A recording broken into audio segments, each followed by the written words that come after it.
ഈശോ മിശിഹായ്ക്ക് സ്തുതിയായിരിക്കട്ടെ. ഞാൻ മാണിപ്പറമ്പിലച്ചൻ. പുതിയ നിയമവചന ധ്യാനം ക്ലാസ് 67, സ്ലീഹന്മാരുടെ നടപടി പുസ്തകം 5-ാമത്തെ അധ്യായം 11-ാമത്തെ വാക്യം. സർവ്വസഭയ്ക്കും ഇത് കേട്ടവർക്കെല്ലാവർക്കും മഹാഭയമുണ്ടായി. അനന്യാസിന്റെയും സഫീറായുടെയും സംഭവം, അവര് ആദ്യം അനന്യാസ് ഇങ്ങനെ വീണ് മരിച്ചു, പിന്നെ സഫീറ വീണ് മരിച്ചു. അത് കണ്ടപ്പോഴും കേട്ടപ്പോഴും എല്ലാവർക്കും ഭയമുണ്ടായി. ആർക്ക്? സർവ്വസഭയ്ക്കും. സഭ എന്നതിന് ലൂക്കാസ് ഉപയോഗിച്ചിരിക്കുന്ന ഗ്രീക്ക് വാക്ക് എക്ലേസിയ എന്ന ഗ്രീക്ക് വാക്കിന് ഗ്രീക്ക് സാഹിത്യത്തില് ജനങ്ങളുടെ സമ്മേളനം, ജനങ്ങളുടെ യോഗം, ഒന്നിച്ചുകൂടൽ എന്നെല്ലാം അർത്ഥം. നിയമപ്രകാരം വിളിച്ചു കൂട്ടപ്പെട്ടവരുടെ ഒരുമിച്ച് കൂടലിനും ആ വാക്ക് ഉപയോഗിക്കും. ഇപ്പൊ ജനങ്ങൾ ഒരുമിച്ച് കൂടുക, അവർ സമ്മേളിക്കുക, യോഗം ചേരുക, അതിന് എക്ലേസിയ എന്ന് പറയും. നിയമപ്രകാരം വിളിച്ചു കൂട്ടപ്പെട്ടവരുടെ ഒരുമിച്ച് കൂടല്, ഇപ്പൊ നിയമസഭ നിയമപ്രകാരം വിളിച്ചു കൂട്ടുന്നു, ലോകസഭ നിയമപ്രകാരം വിളിച്ചു കൂട്ടുന്നു, അതിനും എക്ലേസിയ എന്ന് പറയും.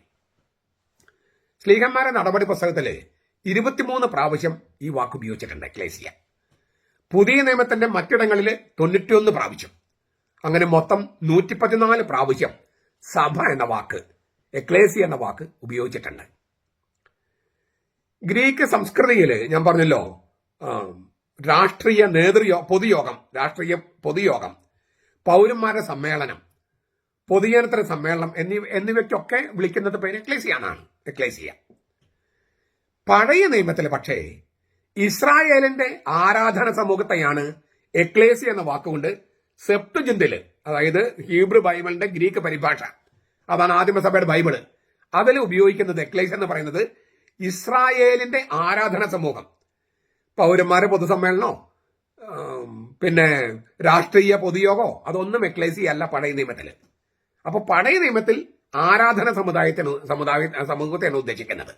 നിയമാവർത്തനം 9:10, ജോഷുവ 8:35, 1 രാജാക്കന്മാർ 8:65 കാണാം.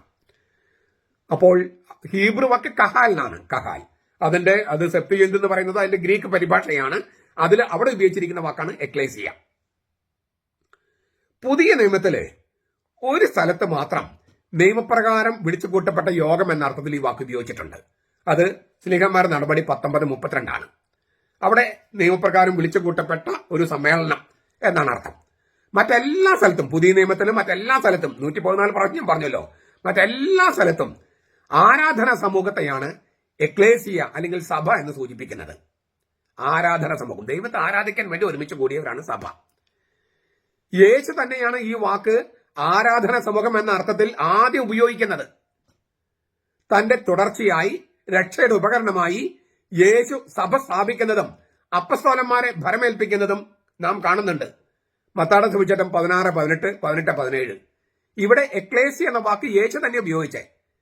എന്നിട്ട് എത്രയോ പേരാണ് കമന്റ് ബോക്സിൽ പൗലോസാണ് സഭ സ്ഥാപിച്ചേ, ക്രിസ്തു സഭ സ്ഥാപിച്ചില്ല, ക്രിസ്തു കത്തോലിക്ക സഭ സ്ഥാപിച്ചില്ല എന്ന് പറഞ്ഞ് നടക്കണേ. എന്തൊരു വിവരക്കേടായി പറയണേ. എന്താ നിങ്ങൾ ബൈബിൾ വായിക്കാത്തെ? ബൈബിളിനേക്കാളും ആധികാരികതയുള്ള ആരാണ് നിങ്ങളെ പഠിപ്പിക്കുന്നത്? ബൈബിള് പഠിക്കില്ലേ, മറ്റെല്ലാം കേൾക്കും. ദൈവം വെളിപ്പെടുത്തിയ തിരുവചനത്തിൽ പറഞ്ഞിരിക്കുന്ന സംഗതിയാണ്. സഭ എന്ന വാക്ക് കർത്താവ് ഈശോ മിശിഹായാണ് ആദ്യം ഉപയോഗിച്ചത്. ആരാധന സമൂഹം എന്ന അർത്ഥത്തിലും തന്റെ തുടർച്ച എന്ന അർത്ഥത്തിലും രക്ഷയുടെ ഉപകരണം എന്ന അർത്ഥത്തിലും കർത്താവ് തന്നെയാണ് സഭ സ്ഥാപിച്ചത്. മത്തായിയുടെ സുവിശേഷം കയ്യിലില്ലേ? എന്നിട്ട് പൗലോസാണ് സഭ സ്ഥാപിച്ചെന്ന് പറയാൻ നിങ്ങൾക്ക് എങ്ങനെ ധൈര്യം വരുന്നു?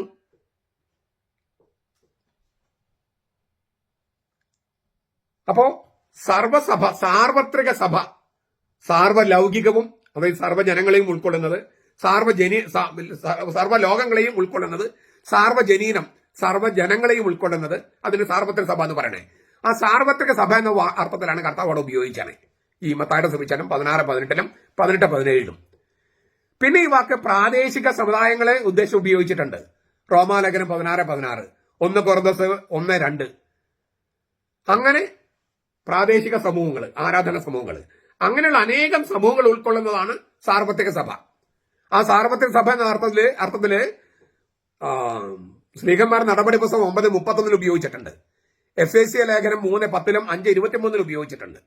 അപ്പോൾ അനേകം പ്രാദേശിക ഘടകങ്ങൾ ഉൾക്കൊള്ളുന്ന, പ്രാദേശിക സഭകൾ ഉൾക്കൊള്ളുന്ന സാർവത്രിക സഭ, ലൗകിക സാർവജനീന സഭ, ലോകമാസകലം വ്യാപിച്ചു കിടക്കുന്ന സാർവത്രിക സഭയെ ഭരിക്കുന്നത് ശ്ലൈഹിക അധികാര ശ്രേണിയാണ്.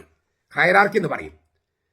ഹൈറാർക്കി എന്നതിന് അധികാര ശ്രേണി നമ്മൾ ഉപയോഗിക്കുന്ന ഒരു വാക്ക് ശരിക്കും പറഞ്ഞാൽ വിശുദ്ധമായ നേതൃത്വം, വിശുദ്ധമായ ആരംഭം എന്നാണ് ശരിക്കും അർത്ഥം.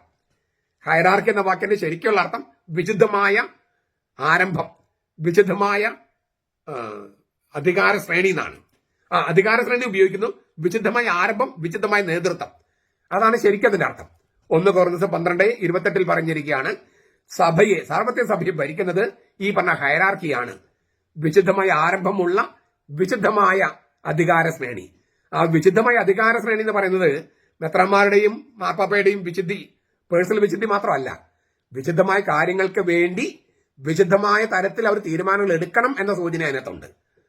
അല്ലാതെ ഞാൻ മെത്രാനായപ്പോൾ എന്റെ അധികാരം വിശുദ്ധമാണ്, നീ അത് അനുസരിക്കണം എന്നുള്ള ഒരു അടിച്ചമർത്തൽ, ആധിപത്യ പ്രവണത, അതല്ല ഉദ്ദേശിക്കുന്നത്. അവരുടെ ആരംഭം വിശുദ്ധമായിരിക്കണം. അവർ ഭരിക്കുന്നതും വിശുദ്ധമായ കാര്യങ്ങൾക്ക് വേണ്ടി വിശുദ്ധമായ തരത്തിലായിരിക്കണം. പക്ഷേ അതിനേക്കാളൊക്കെ ഇതായിട്ട് വിശുദ്ധനായ, പരമപരിശുദ്ധനായവനിൽ നിന്നാണ് ഈ അധികാരം വരുന്നത്.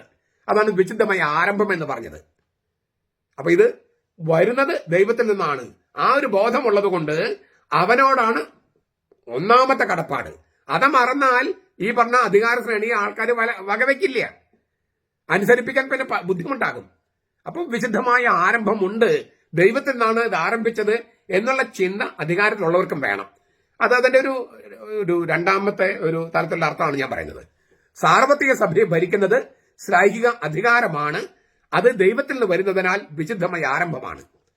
അത് വിശുദ്ധിയിൽ തന്നെ ആയിരിക്കണം, വിശുദ്ധിയിലേക്ക് നയിക്കാൻ വേണ്ടി ആയിരിക്കണം. ക്രിസ്തു എന്ന തലവന് കീഴിലുള്ളവരുടെ ആ സമ്മേളനമാണ്, ദൈവത്തെ ആരാധിക്കാൻ വേണ്ടിയുള്ള സമ്മേളനമാണ് സഭ എന്ന് പറയുന്നത്.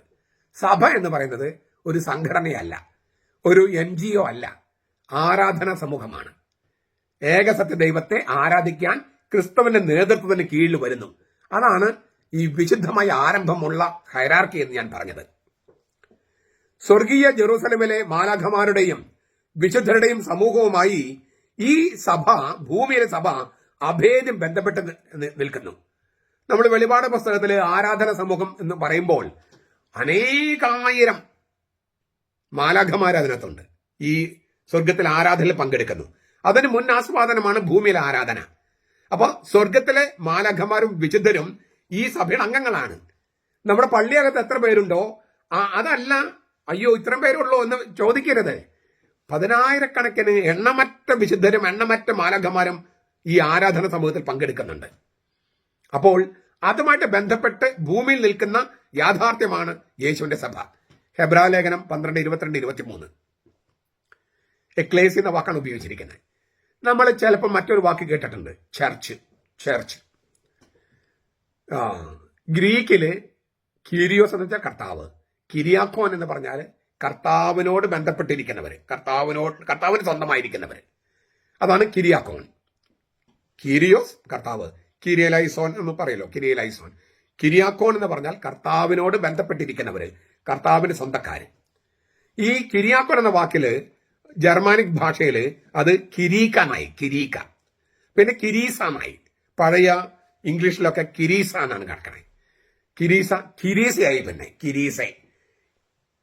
കിരിയോസ്, കിരിയാക്കോൻ. അത് ജർമാനിക് ഭാഷയിൽ വന്നപ്പോൾ കിരീക്ക എന്നായി, പിന്നെ കിരീസ എന്നായി, പിന്നെ കിരീസ എന്നായി. സ് എന്ന അക്ഷരം പിന്നെ ചി എന്നായി. അപ്പോ കിരീസെ എന്നുള്ളത് ഇല്ലേ, കിരീസ അല്ലെങ്കിൽ കിരീസ എന്നുള്ളത് കീർഹെ, ജർമ്മൻ ഭാഷയിലെ കീർഹെ, ഇംഗ്ലീഷിലെ ചർച്ചായി, ചർച്ച്. അപ്പോ ഈ സ് എന്ന അക്ഷരം ച് എന്ന ഉച്ചരിച്ചു വരികയാണ്. അർത്ഥം എന്താണ്? ചർച്ച് എന്ന് പറഞ്ഞാലും കീർഹെ എന്ന് ജർമ്മൻ ഭാഷയിൽ പറഞ്ഞാലും കർത്താവിന് സ്വന്തം, അല്ലെങ്കിൽ കർത്താവുമായി ബന്ധപ്പെട്ടിരിക്കുന്നവര്. അപ്പോ ഏതെങ്കിലും ഇപ്പൊ നമ്മള് സഭ ചേരുന്നു, നിയമസഭയും സഭ എന്ന് വിളിക്കണേ, അത് നിയമപ്രകാരം വിളിച്ചു കൂട്ടപ്പെട്ടവരുടെ ഒരുമിച്ച് കൂടലാണ്. ആ നിലയ്ക്ക് എക്ലേസിയ സഭ എന്ന് വിളിക്ക് തെറ്റില്ല. പക്ഷേ കത്തോലിക്ക സഭ എന്ന് പറയുമ്പോൾ ഉദ്ദേശിക്കുന്നത്, അതുകൊണ്ട് നമ്മൾ കത്തോലിക്ക സഭ അല്ലെങ്കിൽ തിരുസഭ എന്നൊക്കെ ഉപയോഗിക്കുന്നതിന് കാരണം അതൊരു ആരാധനാ സമൂഹമാണ്.